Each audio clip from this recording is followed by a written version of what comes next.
नमस्कार, प्रणाम। हम हैं आपके भाई, आपके दोस्त प्रवीण मिश्रा बुलबुल। देखिए, शिक्षा विभाग में ट्रांसफ़र पोस्टिंग को लेकर लगातार उहापोह की स्थिति थी। बिहार के शिक्षा मंत्री से डायरेक्ट आपको मिलाएंगे सुनील कुमार सर। ट्रांसफ़र को लेकर बड़ी गाइडलाइन जारी किए हैं। कह रहे हैं कि दिसंबर महीने में एनी हाउ जितने विशिष्ट शिक्षक हैं, जितने मामूली परीक्षा देकर आए हैं, जो नियोजित थे वे, या बीपीएससी वाले जितने वो 94 बैच के हों, 99 बैच के, या टीआरई 1 टीआरई 2 वाले जितने हैं, सबका ट्रांसफ़र पोस्टिंग यथाशीघ्र कर लिया जाएगा। बिना देर किए आप सब्सक्राइब किए चैनल को, डायरेक्ट लेके चलते हैं जहां शिक्षा मंत्री बिहार सरकार, यशस्वी शिक्षा मंत्री सुनील कुमार जी के पास। देखिए, शेयर कीजिए। सब मीडिया और इलेक्ट्रॉनिक मीडिया से आए हैं।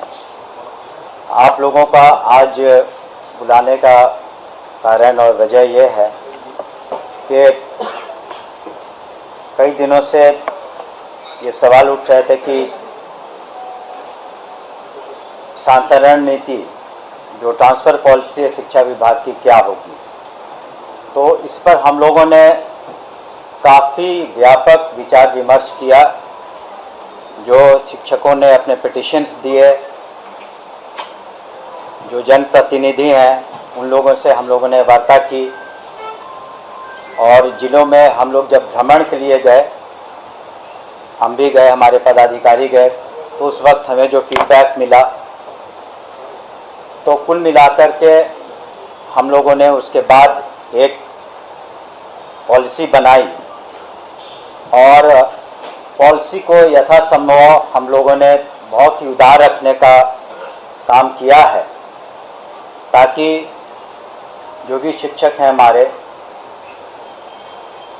उन्हें कम से कम कठिनाइयों का सामना करना पड़े। और जो भी पॉलिसी बनती है उससे सरकार का मत है, हमारे माननीय मुख्यमंत्री नीतीश कुमार जी का मत है कि इस पॉलिसी में अधिक से अधिक लोग संतुष्ट रहें। और हम समझते हैं कि जो हमारी पॉलिसी बनी है उसमें अधिकांश शिक्षक संतुष्ट रहेंगे, क्योंकि इसमें व्यापक विचार विमर्श हुए हैं। और साथ ही साथ हम लोगों ने शिक्षकों की जो कठिनाइयां हैं उनको भी मद्देनज़र रखते हुए ये नीति बनाई है। और इस नीति में हम लोगों ने ध्यान दिया है कि न सिर्फ जो सक्षमता जिन लोगों ने पास किया है 1,87,000 से ज़्यादा, या बीपीएससी के थ्रू जो लोगों ने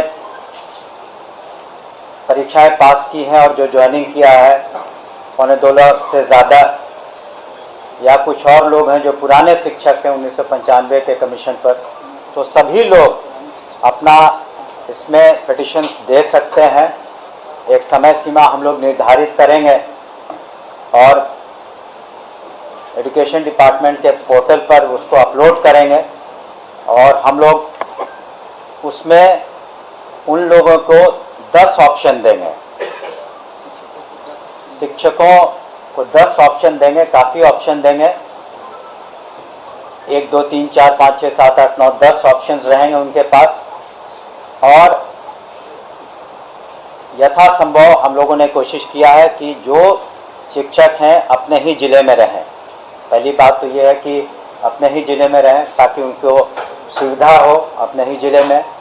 और बीपीएससी के भी जो पास कर चुके हैं या सक्षमता, वो भी इसके हकदार रहेंगे, या पुराने जो शिक्षक हैं। तो जो हम लोगों ने नीति बनाई है उसकी प्रतिलिपि भी आपको हम देंगे, उसमें व्यापक सब कुछ लिखा हुआ है।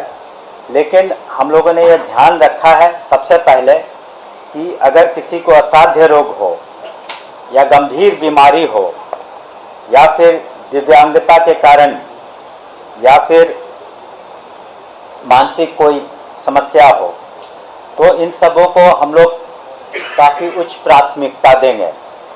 उन लोग पर हम लोग विशेष ध्यान देंगे कि उनके बीमारी इत्यादि के कारण उनके इलाज में दिक्कत ना हो। और उनको सुविधा हो। ये हमने पहले भी ये बात रखी थी। और उसके अलावा जो वैसी महिलाएं हैं जो विडोज़ हैं या किसी कारणवश सिंगल हैं, तो उन लोगों के बारे में भी हम लोगों ने विशेष ध्यान रखा है। और महिलाओं का जहाँ तक प्रश्न है, गृह पंचायत से हट के पुरुषों को अनुमंडल से उसी जिले में बाहर रख करके हम लोगों ने ये नीति बनाई है। और जो एक बार जब पोर्टल पर ये लोग अपना एप्लीकेशन अपलोड कर देंगे तो उसको हम लोग निर्णय लेंगे उस पर। लेकिन इनकी ज्वाइनिंग हम लोग दिसंबर माह में कराएंगे, ताकि छुट्टियों के वक्त, ताकि अभी जो पढ़ाई सुचारू रूप से चल रही है किसी तरह से डिसरप्ट नहीं हो, उसमें किसी तरह का व्यवधान उत्पन्न नहीं हो। हम माननीय मुख्यमंत्री नीतीश कुमार जी को भी धन्यवाद देना चाहेंगे कि उनके दिशा निर्देश में जो नई नीति हम लोगों ने ट्रांसफ़र की है, उसमें हमने शुरू में ही कहा कि अगर किसी तरह की बात हो जाती है, कुछ विसंगतियाँ, सारे मेहनत और सभी फैक्टर्स को हम लोगों ने लिया है, कोशिश की है, तो अगर कहीं न खुदा न खास्ते अगर कुछ कमी कहीं रह गई, तो इसी कारण इसका निराकरण करने के लिए हम लोगों ने पहले जिला स्तर पर डिस्ट्रिक्ट मैजिस्ट्रेट के लीडरशिप में एक कमेटी बनाई है कि वहाँ जिला स्तर पर इसका निराकरण हो सके, या फिर डिविजनल कमिश्नर के लेवल पर भी हम लोगों ने कमेटी बनाई है। और विभाग का तो अधिकार रहेगा ही हस्तक्षेप करने का। तो अगर किसी को किसी तरह की परेशानी है या इस ट्रांसफर नीति के अधीन भी कुछ विसंगतियां रह गई हों, तो उसको हम लोग इन कमिटीज़ में एड्रेस करेंगे। तो हर व्यापक पैमाने पर हम लोगों ने विचार विमर्श किया है, सभी के जो विचार हैं उसको हम लोगों ने डिस्कस किया है, हमारे सीएस साहब से और सभी पदाधिकारियों से हम लोगों ने डिस्कशन किया है, और उसके बाद ये नीति लाई है।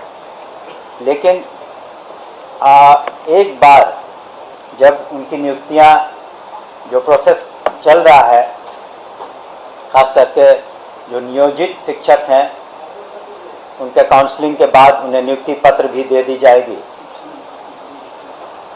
दिया जाएगा। उसके बाद वो लोग सरकारी सेवक हो जाएंगे।